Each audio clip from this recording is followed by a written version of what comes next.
Hello, Ray Phoenix here, and this is Crash Team Racing for the PS1.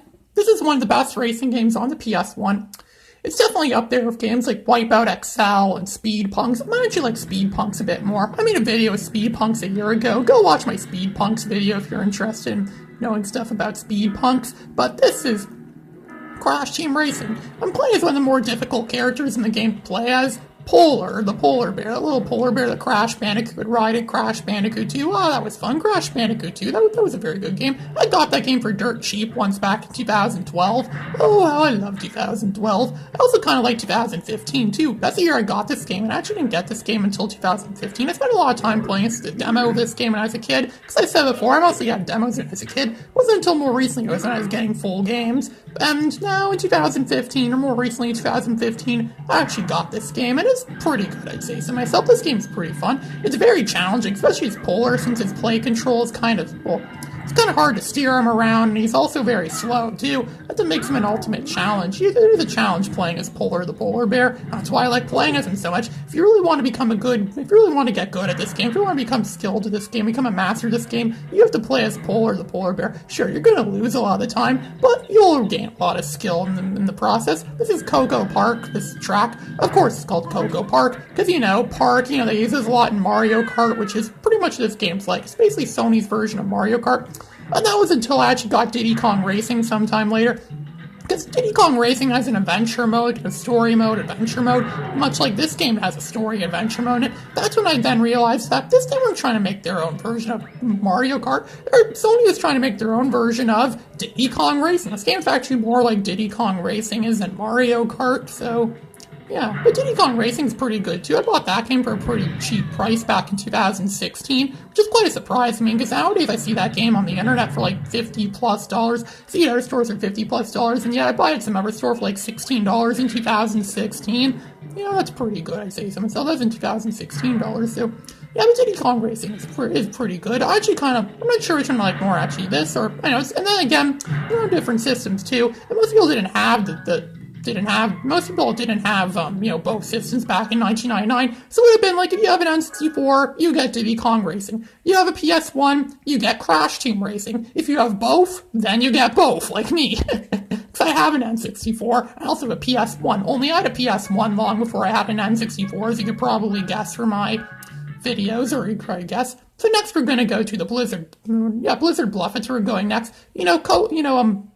Polar should be good here, because in this case kind of place, it's a snow, he's an icy themed level, and he's a polar bear, so it kind of makes sense he'd be best at an icy themed track. And one thing's for sure, this is better than a lot of other bad racing games. Like, I played a lot. Racing's probably one of my favorite genres of games. I played a lot of good racing games. I played hundreds of racing games, good and bad. This is definitely, like, a really good, and that's saying a lot. It's better than a lot of other racing games. It's better than that Konami Crazy Racers game on the Game Boy Advance. This game is better than Mario Kart 64. I actually do like this game more than Mario Kart 64. I like it more than... What else do I like it more than? It's better than Need for Speed, but then again, I haven't played Need for Speed. I think do have a Need for Speed game on the PS1. I should make a video of that someday. I probably will. And then there's Gran Turismo 2. Yeah, I like this game more than Gran Turismo 2. So it also came in the same year as well, I think, back in 1999. One of the best years for PS1. One of the best years for video games in general, 1999. A year I have some pretty good memories of. A good, memorable year, in my opinion. So, yeah, 1999, a very good year. Back when we had the best kind of internet there was, dial-up internet. It made that funny sound too when it would tie up your phone line, making your phone bill a lot bigger, and it would also block your phone line too, so if someone's trying to call you in that time, it won't get through. I also got into, I said I didn't really have this full game until 2015. I remember when I'd be playing this game a lot, and I'd be in some level in this game, and it's and I'm beating everyone by a lot, because back when I played as Crash Bandicoot, a lot the easiest person you could play as in this game.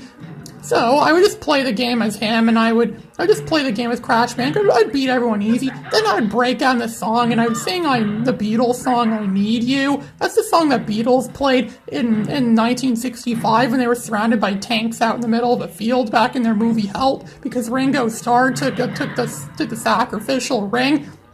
Now the people from this Middle Eastern tribe or whatever they're from want Ringo Starr. They wanted to end up killing him, so they had to hide from these people, and they had to end up going out in a field to have the military protecting them. The military should protect the Beatles from screaming girls. I think they actually did protect the Beatles from screaming girls at one of their concerts. It was like their Shea Stadium concert back in 1965. I watched that concert back in some time ago. That was a pretty good concert. No, that wasn't their best concert, though. I actually kind of like their Circus Crone. I think that's what it was called, the Circus Crone concert back in 1966, when they played their best version of Yesterday, or it was actually better than the album version of Yesterday, which is kind of rare for the Beatles. Next, we're going to the sewer speedway. Yeah, we're going to drive around the sewer. We're going to see what we expect to see. Lizards, snakes, Wally Gator, Teenage Mutant Ninja Turtles. You know the works. You know what you expect to see in a sewer. Sewers have all the great stuff, especially in New York City. New York City has some of the best sewers imaginable. You can always find all sorts of crazy creeps down there, and they have cable TV down there as well. A lot of homeless people move to the sewers, well, because it's free to live down there, because almost no one wants to live in the sewer, right? No one wants to live in a place that smells like crap and tastes like crap, and probably looks like crap, and the food service there is probably crap down there too. What do you expect? The sewer, of course, is going to be pretty crappy because it's just in a sewer. I don't know. I wonder what it would be like if I lived in a sewer. Maybe I should move to the sewer. You know, what if Ray Phoenix did move to the sewer and play all of his games in the sewer? That would be funny. Yeah, you'd all want to see that, right? See me play stuff in the sewer. I wonder if anyone's ever fallen into the sewer before and got mutated down there and ended up like the Mutant Ninja Turtles or something that belongs in a comic book. You know, like some of those Stan Lee, Jack Kirby comics. You know, like those, and they have those mutant freaks. I wonder if that's how mutants were born. You know, like mutants from X-Men. I wonder if that's how they came to be. Someone went into a sewer. But then again, they say the first mutant existed 1,000 some odd years ago. But that X-Men Apocalypse movie sucked, so, you know, I saw X-Men Apocalypse, and I thought it kind of sucked. The comics are a lot better, and the video game X-Men Reign of Apocalypse on the Game Boy Advance is a lot better, too. Playing a lot of good video games is better than watching a lot of crappy movies, so, yeah, I guess that kind of justifies it. I wonder if that's really possible, to ride on, like, the half-pipe of a sewer like that. I wonder how fast it is, that slow speed, too.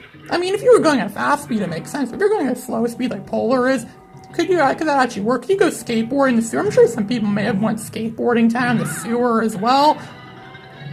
But again, what's so great about, I mean, sewer, I know there's some great stuff in the sewer, but what could you really find down there? Maybe, I don't know, maybe the government puts their secret plans down there or something that they hope no one will find, and people that are dumb enough to go in the sewer wouldn't know what they mean. That's why smart people are not allowed in the sewer, because the government keeps their secret plans under there, some of that, like world domination plans, or plans to build the Death Star, maybe. I'm giving myself ideas. Maybe I should write something about that. I think I gave myself a great idea. It could become a blockbuster, possibly an Oscar winner, like the stuff Tammy Newborn gives me whenever he leaves funny comments on my YouTube videos. Yeah, that does work out well. He does give me a lot of inspiration for his stuff. And Chris Chan says he lacks inspiration, but what does he know? It's not good to lack inspiration. It's good to be filled with inspiration. And of course, Cortex is going to beat me, which is for sure, but I come in second place. And so, yeah, that's pretty much how this video is going to end. With Polar being, you know, kind of difficult to control, and Sewer is kind of his weakness anyways. Ray Phoenix signing out.